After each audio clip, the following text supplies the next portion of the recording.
قرآن مجید میں اللہ کریم نے ارشاد فرمایا ہے کہ وَإِلَٰهُكُمْ إِلَٰهٌ وَاحِدٌ، فرمایا تمہارا معبود ایک ہی معبود ہے، لا الہ الا، اس کے سوا کوئی عبادت کے لائق نہیں ہے۔ والرحمن الرحیم، بڑا مہربان ہے، نہایت رحم کرنے والا۔ اللہ وحدہ لا شریک ہے، اللہ کی ذات میں، اللہ کی صفات میں کوئی اس کا شریک نہیں ہے، وہی وحدت الوجود، وہی واجب الوجود ہے، اسی کا وجود ضروری ہے۔ ایک ہوتا ہے شرک اکبر، اللہ کی ذات و صفات میں کسی کو شریک ٹھہرانا، اور ایک ہوتا ہے شریک اصغر، ریاکاری کرنا، دکھلاوا کرنا۔ دونوں ہی بڑے سخت ناپسندیدہ ہیں۔ اگرچہ شرک اصغر معاف کر دیا جائے گا، اس کی اصلاح ممکن ہے۔ ہمارے ہاں الحمدللہ امت مسلمہ میں شرک اکبر تو نہیں ہوتا، لیکن شرک اصغر کی بیماری بہت زیادہ ہے۔ دکھلاوا کرنا، ریاکاری کرنا، تصنع کرنا، بناوٹ کرنا، اپنے اعمال کو پیش کرنا، یہ ایک بڑا خوفناک منظر ہے۔ آپ غور فرمائیں کہ جس آدمی کے گھر میں 20 لاکھ روپیہ کیش پڑا ہو، وہ کبھی آ کے نہیں بتاتا کہ گھر میں پیسے پڑے ہوئے، کہ بتاتا ہے؟ اور جس کے گھر میں 10 تولے سونا پڑا ہوا ہو، وہ کبھی آ کے نہیں بتاتا کہ گھر میں پڑا ہے، لیکن جو سویرے تہجد کے وقت اٹھ جائے، وہ سارے محلے کو بتاتا ہے کہ میں اٹھ گیا تھا اور میں نے پڑھی ہے۔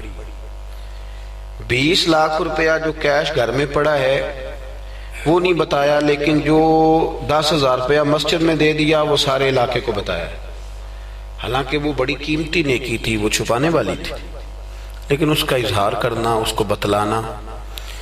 حضرت عمر فاروق رضی اللہ تعالیٰ عنہ فرماتے ہیں کہ میں اللہ کے پیارے محبوب صلی اللہ علیہ وسلم کے قبر اطہر کی زیارت کے لیے حاضر ہوا تو حضور کے مزار کے پاس بیٹھ کر حضرت معاذ ابن جبل رضی اللہ تعالیٰ عنہ رو رہے تھے۔ میں نے انہیں دیکھ کے کہا کہ کیوں رو رہے ہو؟ کہنے لگے نبی پاک علیہ السلام کی 2 حدیثیں ہیں جن کی وجہ سے میں بڑا پریشان رہتا ہوں، میں سوچتا ہوں کہیں میں زد میں نہ آ جاؤں۔ ابن ماجہ میں حدیث موجود ہے، حضرت سیدنا عمر فاروق رضی اللہ تعالیٰ عنہ فرماتے ہیں کہ میں نے ان سے پوچھا کہ وہ 2 باتیں کون سی ہیں؟ تو فرمانے لگے، ایک تو نبی پاک صلی اللہ علیہ وسلم نے یہ فرمایا تھا کہ اللہ فرماتا ہے جس نے میرے ولی سے دشمنی کی، میرا اس کے خلاف اعلان جنگ ہے۔ تو حضرت معاذ ابن جبل کے رونے کی وجہ محدثین اور شارحین نے یہ بیان کی کہ وہ رو اس لیے رہے تھے کہ کیا پتہ چلے گا کہ اللہ کے بندوں میں سے ولی کون ہے، تو کہیں بھول کر بھی کسی کی بے ادبی نہ کر بیٹھوں، اس لیے وہ رویا کرتے تھے، ڈرا۔ یہاں تو لوگوں کو پتہ ہوتا ہے نا یہ ولی ہے اللہ کا، پتہ ہے نا لوگوں کو کہ داتا صاحب اللہ کے ولی ہیں، خواجہ معین الدین اجمیری اللہ کے، حضرت بایزید بستامی اللہ کے ولی ہیں، حضرت جنید بغدادی اللہ کے، لیکن پھر بھی لوگ بے ادبی کرتے ہیں، پتہ ہے۔ چونکہ حضرت معاذ ابن جبل فرماتے مجھے پتہ نہیں، اس لیے ڈر لگتا ہے۔ اور دوسرا، حضرت معاذ اس مسجد میں اذان ہوگی جی، یہاں اذان ہوتی نہیں، یہ جو ابھی ہونی ہے نا جی ٹھیک۔ تو حضرت معاذ ابن جبل رضی اللہ تعالیٰ عنہ فرماتے ہیں دوسری یہ بات کہ نبی کریم صلی اللہ تعالیٰ علیہ وآلہ وسلم نے ارشاد فرمایا کہ تھوڑی سی ریاکاری بھی شرک ہے، تھوڑی سی، سیاستہ کی روایت درس کر رہا ہوں، یعنی یہ نہیں ہو سکتا کہ چلیں آپ تھوڑی سی کر لیں اور باقی سارے مخلص ہو جائیں، یہ نہیں فرمایا، بلکہ فرمایا تھوڑی سی ریاکاری بھی شرک ہے، تھوڑا سا بھی دکھلاوا نہ کرو، تھوڑا سا، چونکہ ذات الہی کے لیے جو کام کر رہے ہو وہ بندوں کو کیوں بتا رہے ہو؟ جو کام اللہ کی رضا کے لیے، اس میں بندوں کی شراکت کا کیا معنی ہوگا؟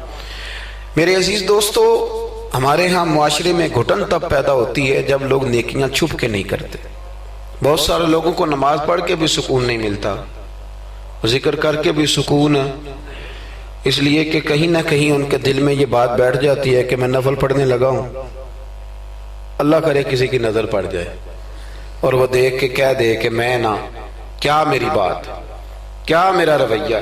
حضرت جنید بغدادی رحمت اللہ علیہ فرماتے ہیں کہ ایک شخص تھا میرے زمانے میں جس نے نیک بننے کے لیے نماز شروع کی اور بڑی پکی نمازیں پڑھتا تھا، لیکن جدھر سے گزرتا تھا لوگ کہتے تھے وہ دیکھو ریاکار جا رہا ہے، کیونکہ جس مقصد کے لیے کام کرتا تھا وہ عیاں ہو گیا۔ میرے پاس ایک دن آیا، کہنے لگا حضور نیک نامی کے لیے عبادت شروع کی تھی، الٹا بدنام ہو گیا ہوں۔ تو آپ فرماتے میں نے اسے کہا تو لوگوں کی طرف سے امید اتار کیوں نہیں دیتا کہ لوگ تیری تعریف کریں گے؟ تو ایک ہفتہ اس لیے پڑھ کے میرا اللہ دیکھ لے اور اللہ کے رسول دیکھ لے، اس لیے پڑھ لے ایک ہفتہ، پھر اس کے بعد مجھے بتانا۔ وہ شخص کہتا ہے ابھی پورا ہفتہ نہیں ہوا تھا کہ میرے پورے علاقے نے میری عزت کر دی شروع کر دی۔ اخلاص بڑا ضروری ہے۔ آپ یقین کریں اب تو یہ جو ہمارا مذہبی ماحول ہے نا، اس کے اندر بھی آپ کبھی اشتہار پڑھیں تو ایک صدارت ہوتی ہے، ایک سرپرستی ہوتی ہے، ایک نگرانی ہوتی ہے، خصوصی تعاون ہوتا ہے، ایک مہمان خصوصی ہوتا ہے، ایک فلانے صاحب ہوتے ہیں، ایک فلانے صاحب ہوتے ہیں۔ تو کئی دفعہ بندہ سوچ میں پڑ جاتا ہے کہ یار حد ہو گئی ہے، اس گاؤں میں صرف 6 ہی بندے ہیں، یہی صرف قابل بندے تھے جن کے نام لکھ دیے گئے، اور پھر جس کے پاس نوٹوں کی دتھی ہوتی ہے اس کا فرنٹ سیٹ پہ اس کا نام لکھا ہوا ہوتا ہے، وہ آگے ہوتا ہے۔ ایسے تو نہ کریں آپ۔ اخلاص دیکھیں نا، جو بندہ ویڈیو میں آ گیا اس کا تو سب کو پتہ چل گیا کہ محفل میں آیا ہوا تھا، تو جو ویڈیو میں نہیں آیا اس کا بندوں کو پتہ چلے نہ چلے، رب رسول کو تو پتہ ہے نا کہ آیا ہوا تھا۔ آپ کی اس محفل کا مہمان خصوصی پتہ کون ہے؟ بتا دوں؟ میں نہیں، میں تو سیدھا سٹیج پہ آیا ہوں، سٹیج سے سیدھا گاڑی میں جاؤں گا۔ اس محفل کا مہمان خصوصی وہ ہے جس نے یہاں جھاڑو دیا مسجد میں، جس نے صفیں بچھائی ہیں، جس نے جو پیچھے بیٹھا ہے، جس نے بیچارے نے یہاں سارا دن محنت، جس نے اشتہار لگایا وہ مہمان خصوصی، جس نے محنت کی۔ باقی تو آئے لوگ صدارت کر کے گزر گئے۔ اخلاص والا عمل زندہ رہتا ہے۔ اور اگر آپ ناراض نہ ہوں تو میں تو ریاکاری کا سادہ ترجمہ کیا کرتا ہوں، اگر آپ کہیں تو کر دوں؟ یہ تسی بولے نہیں، 2-4 تے بندے بولے رہن دینے ہیں، کوئی اور گل کر لے، کر دوں ریاکاری کا سادہ ترجمہ؟ میں ریاکار کو نہ اداکار کہتا ہوں۔ میں کہتا ہوں جو ریاکار ہوتا ہے یہ بنیادی طور پہ تو اداکاری لمبی چلتی کوئی نہیں، بندہ تھک جاتا ہے، اداکاری لمبی نہیں چلتی، لمبا کام اخلاص والا چلتا، وہ تھوڑا ہو وہ اخلاص والا چلتا ہے۔ خلوص کا معاملہ کریں بھئی، کچھ کام تو ایسے کریں جو فقط اللہ اور اس کے رسول کی رضا کے لیے ہیں، اور ان کو چھپائیں کہ کوئی بندہ دیکھ نہ لے، چھپا کے رکھیں، مخلص فی الدین، اللہ کی رضا کے لیے۔ حضرت سیدنا عثمان غنی رضی اللہ تعالیٰ عنہ نے نا سید عائشہ صدیقہ رضی اللہ تعالیٰ عنہ کو نے ایک ملازمہ دی تھی، خادمہ کا، اما جی یہ آپ کے کام کاج کر دے گی سارے، یہ آپ کو بہت ساری جو چیزوں کی ضرورت ہوگی فراہم کریں گی، کپڑے دھویا کریں گی، جھاڑو دیں گی، روٹی پکا کے۔ ایک خادمہ دی، کنیز دی۔ وہ کنیز کہتی ہے کہ میں تو گئی تھی حضرت عائشہ کی خدمت کرنے، اور وہاں منظر یہ تھا کہ جناب عائشہ میرے بھی سارے کام کر دیتی تھی، وہ روٹیاں پکانے کھڑی ہوتی تو 2 روٹیاں مجھے بھی پکا دیتی، وہ کپڑے دھونے کے لیے کھڑے ہوتی تو کہتی لا تیرا دوپٹہ میں بھی دھو دیتی ہوں، وہ میرے سارے ہی کام کر دیتی۔ لیکن جب کوئی دروازے پہ بھیک مانگنے آتا نا تو جناب عائشہ صدیقہ مجھے پیسے دے کے کہتی جاؤ اسے دے آ۔ تو میں عرض کرتی کہ اماں جی سارے کام آپ میرے بھی کر دیتی ہیں، اور جب باہر کچھ دینے کی باری آتی ہے تو آپ مجھے بھیجتی ہیں، تو اس میں کیا حکمت ہے؟ تو جناب عائشہ صدیقہ رضی اللہ تعالیٰ عنہ کی سوچ دیکھیں، پھر لوٹیں میرے دوست، دیکھیں ہماری اماں ہماری تربیت کیسے کرتی ہیں، دیکھیں ان کا انداز فکر کیا ہے سوچنے کا۔ جناب عائشہ صدیقہ رضی اللہ تعالیٰ عنہ فرمانے لگی جب تو باہر جا کے اس کو خیرات دے گی نا تو وہ تجھے دعا دے گی، تو وہ سمجھے گی کہ یہ مجھے دے رہی ہے، وہ دعا بھی تجھے ہی دے جائے گی۔ میں دعا بھی نہیں لینا چاہتی، میں نے جو بھی اجر لینا ہے قیامت کے دن اپنے رب کریم سے ہی لینا ہے۔ میں چاہتی ہوں کہ دعا بھی تو ہی لے لے، میں دعا والا۔ یہاں تو 36 مرتبہ شکریہ ادا کرنا پڑتا ہے، 36 مرتبہ۔ فلانا آیا اس کا بھی شکریہ، فلانا آیا اس کا بھی شکریہ، فلاں صاحب آئے ان کا بھی شکریہ. اتنے شکریہ ادا کرنے پڑتے ہیں. اور ہمارے تو دیہاتوں میں لوگ کہتے ہیں نیکی تے میں کراں پر ایک کڑا نہ نیکی کر دے. میں کہ چلو انہوں نے کہنے تساں نیکی کیتی تو اشتہار چھپوا دیں، بندہ بڑا چنگا بھی میرے نہ نیکی کر گیا. اس کے پوسٹر لگنے چاہیے. نیکی کس کے لیے کی تھی؟ بولیے سارے بولیے. تو اللہ کو بتانے کی ضرورت ہے. ہمارے ہاں تو ختموں میں بڑا برا حال ہوتا ہے. ایک لسٹ دی جاتی ہے بڑی لمبی. مجھے بھی ایک جگہ لسٹ دے دی، اس پہ لکھا تھا کہ 5000 قرآن پاک پڑھا ہے. حالانکہ مرنے والے کا اپنا بیٹا ایک سپارہ بھی نہیں پڑھتا، وہ ایک سپارہ بھی نہیں پڑھتا. 5000 قرآن پاک، کتنے لاکھ درود شریف. تو میں نے دعا شروع کی تو میں نے کہا کہ یا اللہ جو پڑھا پڑھایا جانے والے کی روح کو بخش دے. تو بعد میں مجھے وہ کہنے لگے پیر صاحب آپ نے بتایا نہیں کیا کچھ پڑھا تھا. میں کہنے دسنا سا جی، کس کو بتانا تھا؟ ثواب کس نے دینا ہے؟ اس کو ضرورت ہے بتانے کی. معاذ اللہ آپ کیسی بات کرتے ہیں. یعنی یہ ثواب بھی اب بندوں کو بتائیں گے. پھر جی یہ 50,000 روپیہ میں اپنے ابا جی کی طرف مسجد دینے لگا ہوں تو یہ ختم میں یہ بھی اعلان کر دیں. اچھا جناب ابا جی آپ کو کیا دے گئے؟ کہنے لگا 2-4 ایکڑ زمین بھی، کاروبار بھی، پیسے بھی. تو میں نے کہا اس نے بھی مسجد میں اعلان کرایا تھا کہ بغیر اعلان کے دے گیا؟ اتنی وہ تو بغیر اعلان کے دے گیا. تو اس میں سے 20,000 دے رہا ہے، اس کا بھی اعلان کرا رہا ہے. اور قاری صاحب بیچارے کئی دفعہ خطیب صاحب الجھ جاتے ہیں، اس لیے کہ جب وہ 1000 روپیہ دینے آتا ہے تو کہتا ہے صحیح کر کے دسیا دے محمد بشیر دکھن علامت بندے پہاڑ والا سمجھ لیں. صحیح کر کے بتانا. ہنسنے کے لیے نہیں، رونے کے لیے بات کر رہا ہوں. یہ اتنا برا حال ہو جائے گا ہمارا، کس کو بتاتے پھرتے. اور میں نے دیکھا نوٹ کھول کر لوگ لے آتے. اس طرح نہ کریں، نیکیوں کو چھپائیں. چھپی ہوئی چیزیں قیمتی ہوتی ہیں. یہ قیمتی چیزیں ہوتی ہیں، یہ قیمتی ہوتی ہیں. حضرت عبداللہ ابن مبارک بہت بڑے درویش گزرے، عالم بھی تھے، صوفی بھی تھے، درویش بھی تھے، حدیث کے بہت بڑے استاد بھی تھے. اور جو صوفیہ سابقون الاولون ہوئے ان میں آپ کا نام ہے. آپ نہ اکثر اپنے کوفے کے علماء سے استفادہ کرنے کے لیے نہ کوفے آیا کرتے تھے. ہر شعبے میں کچھ لوگ اسپیشلسٹ ہوتے ہیں، تو علماء کے شعبے میں بھی کچھ لوگ اسپیشلسٹ ہوتے ہیں. یہ الگ بات ہے کہ آج کل جو ایک عمرہ کر رہا ہے وہ مفتی ہوتا ہے، اور اگر حج کر رہا ہے تو پھر تو شیخ الحدیث ہے. وہ کہتا ہے سارے مسئلے اب میں ہی بتاؤں گا. اور دو کی کتابیں پڑھ لے تو پھر تو کہتا ہے مولویوں کی پتہ ہوئے، سارا پتہ تو مجھے. اللہ تعالیٰ سمجھنے کی توفیق دے. حضرت عبداللہ ابن مبارک جاتے تھے کوفے کے علماء کے پاس، اور وہاں جا کر کے ان سے استفادہ کرتے تھے.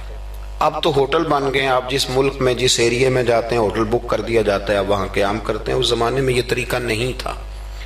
مسجدوں کے ساتھ لوگوں نے مہمان خانے بنائے ہوئے تھے، وہاں جا کے لوگ قیام کرتے تھے. کھانا پانی مسجد میں لوگوں کو پتہ چلتا تھا، مہمان آ گیا، وہاں لوگ کھانا بھیج دیتے تھے. حضرت عبداللہ ابن مبارک رحمت اللہ علیہ اکثر اس مہمان خانے میں کوفے جا کے رکتے. ایک نوجوان تھا، اس کو علماء کی خدمت کا بڑا شوق تھا. اللہ کے بندوں کی خدمت کا شوق لگ جائے تو پھر اللہ بڑی رحمت فرمایا کرتا ہے. اسے بڑا شوق تھا، وہ بڑی خدمت کرتا، آپ کے لیے کھانا لاتا، پانی لاتا، چائے لاتا، تکیہ پیش کرتا. بڑے مہینوں سالوں سے ملاقات رہی. پھر ایک دفعہ حضرت عبداللہ ابن مبارک آئے کوفے میں تو پوچھا کہ وہ نوجوان کہاں ہے. لوگوں نے عرض کی حضور وہ چھوٹا سا کاروبار کرتا تھا تو اس پہ قرضے چڑھ گئے. جن لوگوں کے پیسے دینے تھے نا وہ بڑے تگڑے لوگ تھے، انہوں نے پرچہ کٹوا دیا. کوتوالے شہر سمجھ لیں کہ ایس ایچ او گرفتار کر کے لے گئے. جب تک بندہ سخاوت کر رہا ہوتا ہے تب تک نہیں لوگ پوچھتے کہاں سے آئے ہیں. اور جب بندہ کہیں الجھ جائے نا تو پھر بندے کہتے ہیں اوہو بندہ ہی ٹھیک نہیں تھا. بڑے بڑے لوگوں کو نقصان ہو جاتا ہے کاروبار میں. یہ کیا بات ہوئی؟ حضرت عبداللہ ابن مبارک کو پتہ چلا. ویسے آج کل کا کوئی پیر ہوتا تو وہ پیر صاحب پتہ کیا کرتے ہیں، جب تک مرید جھاڑو دیتا رہے پھر تو وہ کہتے ہیں میرا منظور نظر ہے، لیکن اگر قرضے چڑھ جائیں تو کہتے ہیں اس کا ذاتی معاملہ ہے، میں ذاتی معاملات میں مداخلت نہیں کرتا. تو جب تیرے گھر میں 6 درجن کنوں لے کے آتا تھا تب ذاتی معاملہ نہیں تھا، اب ذاتی معاملہ ہو گیا. اسی طرح کام لیڈر کرتے ہیں، کام کراتے رہتے ہیں سیاستدان، اور اگر بندہ الجھ جائے تو کہتے ہیں اس کا ذاتی معاملہ ہے. تو جب تو دفتر کھلوا رہا تھا تب ذاتی معاملہ نہیں تھا. ہمارا یہ مزاج ہے کہ ہم طبعاً انسانوں سے نفع لینا چاہتے ہیں، لالچی ہوتے جا رہے ہیں. سیدنا عبداللہ ابن مبارک رحمت اللہ تعالی علیہ نے کہا قرضہ چڑھ گیا ہے اور وہ بند ہے جیل میں. آپ گئے, جا کے کوتوال سے SHO سے ملاقات کی, فرمایا ماجرا کیا ہے, معمہ کیا ہے؟ وہ کہنے لگا حضور بچہ بے قصور ہے, بیچارہ کام کرتا تھا تو اچانک نقصانات ہوئے تو ہوتے ہی گئے. انسان جب کامیاب ہوتا ہے تو مٹی کو بھی ہاتھ لگائے تو سونا ہو جاتی, اور جب ناکام ہوتا ہے تو ایسا پھسلتا ہے کہ پھر کسی جگہ اس کا ہاتھ نہیں پڑتا. وہ الجھ گیا, حضرت جی الجھتے الجھتے قرضے چڑھ گئے. اور حضرت صاحب جس پارٹی کے پیسے دینے ہیں وہ بڑی سخت ہے, وہ کہتی ہے کہ ہم نہیں چھوڑیں گے. حضرت عبداللہ ابن مبارک رحمت اللہ تعالی علیہ فرمانے لگے پیسے کتنے؟ کہنے لگا 50,000 دینار. آپ سمجھ لیں کہ 5 کروڑ روپیہ. تو حضرت عبداللہ ابن مبارک, توجہ ہے نا میری بات پہ, تھک تو نہیں گئے آپ لوگ؟ حضرت عبداللہ ابن مبارک رحمت اللہ علیہ فرمانے لگے اگر تو میری ایک شرط پوری کرے تو میں پیسے دے دیتا ہوں. میری طرف دیکھیں, کہانی تو نہیں نہ سنا رہا میں, آپ ذرا غور تو کریں کیا کہہ رہا ہوں. یعنی 50,000 دینار.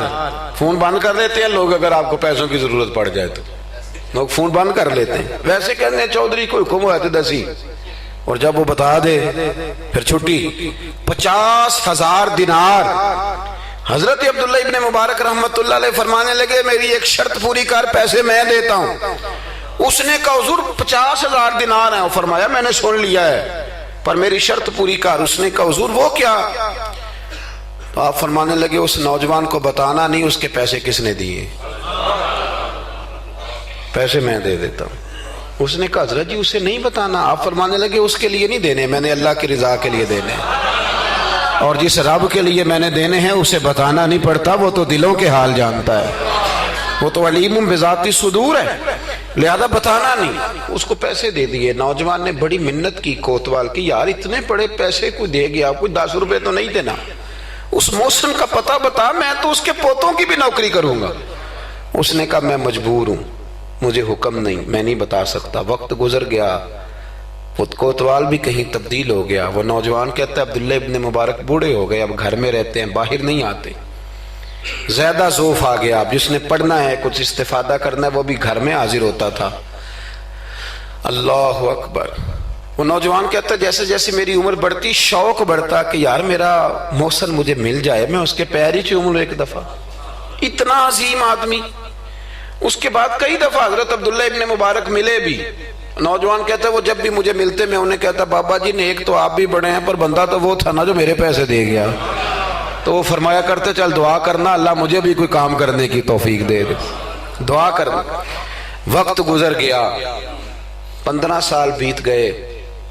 ایک دن وہ کوتوال کہیں رستے میں مل گیا تو اس نوجوان نے نا سر سے پگڑی اتار کے پیروں میں رکھ دی. کہنے لگا تجھے اللہ رسول کا واسطہ, میں کہیں شکریہ ادا کرنے سے پہلے ماری نہ جاؤں, میرے محسن کا پتہ تو بتا دے, ایک دفعہ بتا وہ کون ہے.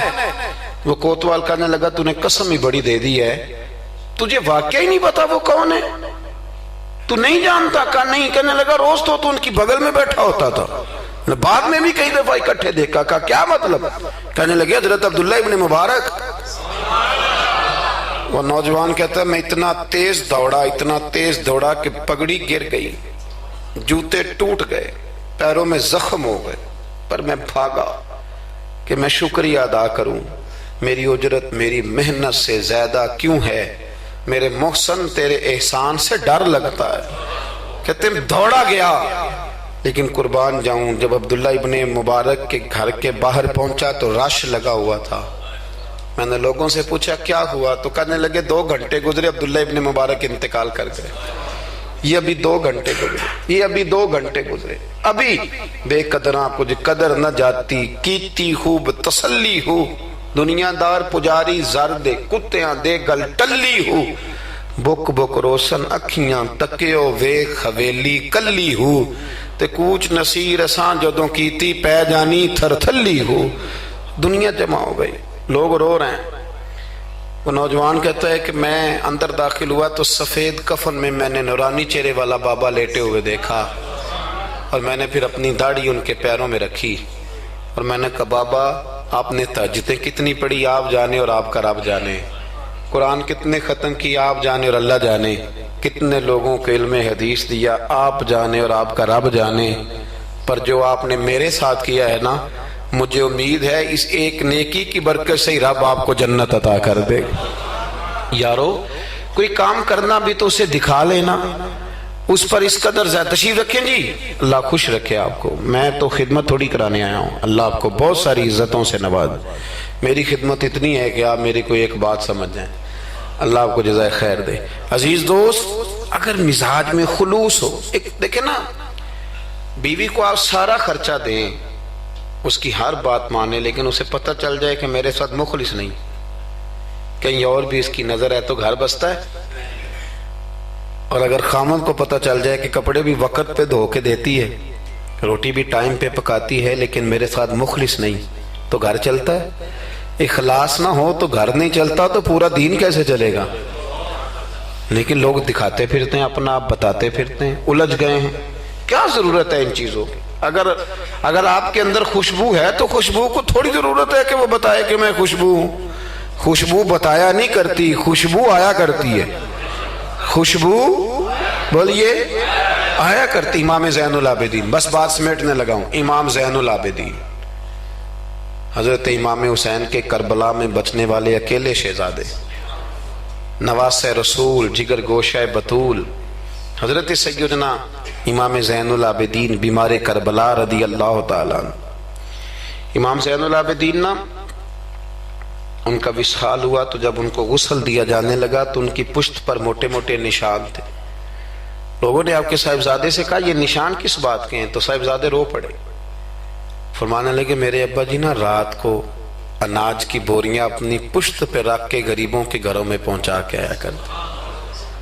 تب لوگوں میں تجسس پیدا ہوا کہ صاحبزادے آپ کہاں رہتے تھے؟ تو فرمانے لگے میں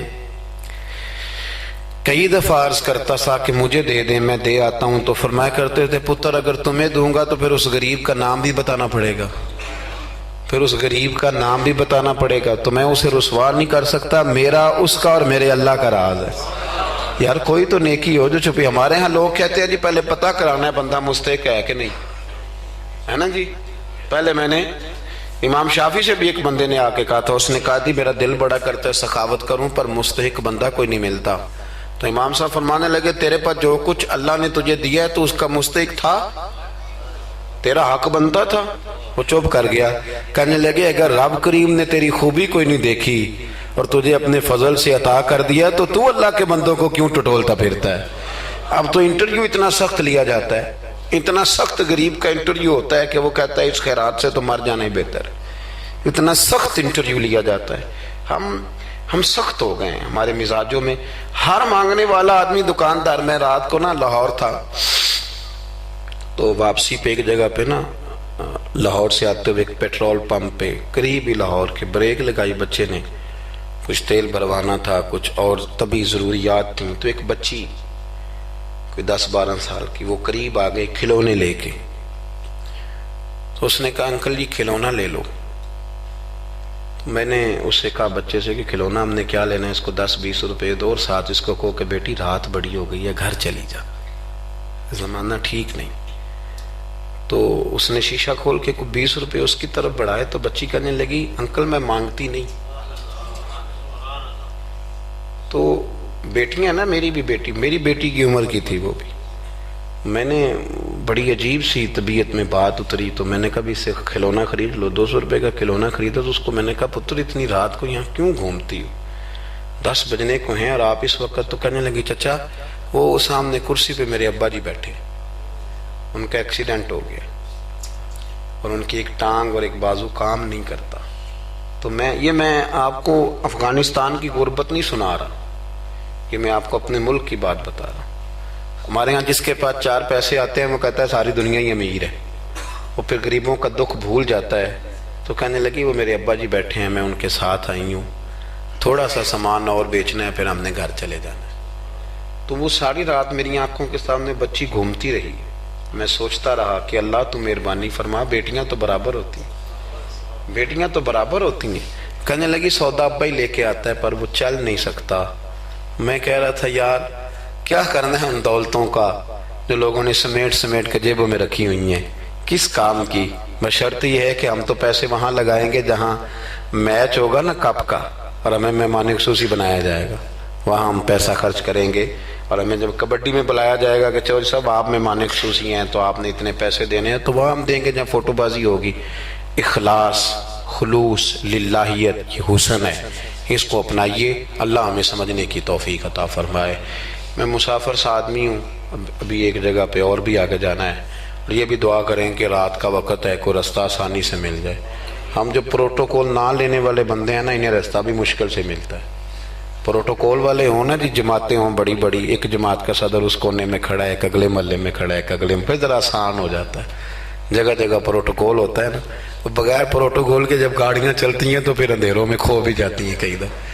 اللہ تعالیٰ آپ کو بڑی عزتیں عطا کرے اور بہت ساری برکتیں دے. میں دعا کے بعد رخصت لوں گا، کیونکہ جب آپ ملنے کے لیے دوڑتے ہیں تو کئی دفعہ بڑی دقت ہوتی ہے کہ یار لوگ پیار کر رہے تھے کیوں نکل گئے، لیکن آگے بھی کچھ لوگ انتظار کر رہے ہیں. اللہ آپ کو سلامتی عطا کرے. اللہم صلی علی سیدنا ومولانا محمد عدد ما فی علم اللہ صلاۃ دائمۃ بدوام ملک اللہ. اللہ جن لوگوں نے بندوبست کیا ان کی کوشش قبول فرما، جو تشریف لائے انہیں قدم قدم پہ راحتیں عطا فرما. اے عرش و فرش کے مالک، ہمارے گناہ معاف کر دے، ہمارے گناہ معاف کر دے، ہمارے گناہ معاف کر دے. بھول جاتے ہیں ہم سے درگزر فرما، ہمارے حق میں رحمت والے فیصلے فرما.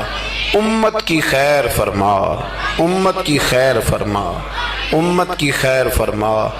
اے اللہ کشمیر کی بیٹیاں روتی ہیں ان کی مدد فرما، فلسطین کی مائیں تڑپتی ہیں ان کی مدد فرما، برما کے مجبور خیموں میں رہتے ہیں ان کی مدد فرما. عراق، شام، فلسطین سارا ٹوٹ گیا ہے، اللہ ان کی مدد فرما. پاکستان کو نظام مصطفیٰ صلی اللہ علیہ وسلم کا گہوارہ بنا دے. ہماری مسجدیں آباد کر دے، ہماری مسجدیں آباد کر دے، ہمارے دلوں کو روشن فرما دے. اے اللہ مرنے سے قبل سچی توبہ کی توفیق دینا. اے اللہ ایمانداروں جیسی موت دینا. ہمیں پردہ پوشی عطا کر دے، ہمارے گناہ بخش دے، ہمارے حال پہ رحمت کر دے، ہمارے ساتھ درگزر والا معاملہ فرما، ہماری اس بستی پر، اس گاؤں پر اپنا فضل فرما. اللہم انا نسألک العفو والعافیۃ فی الدین والدنیا والآخرہ. اللہم اعز الاسلام والمسلمین فانصرنا علی القوم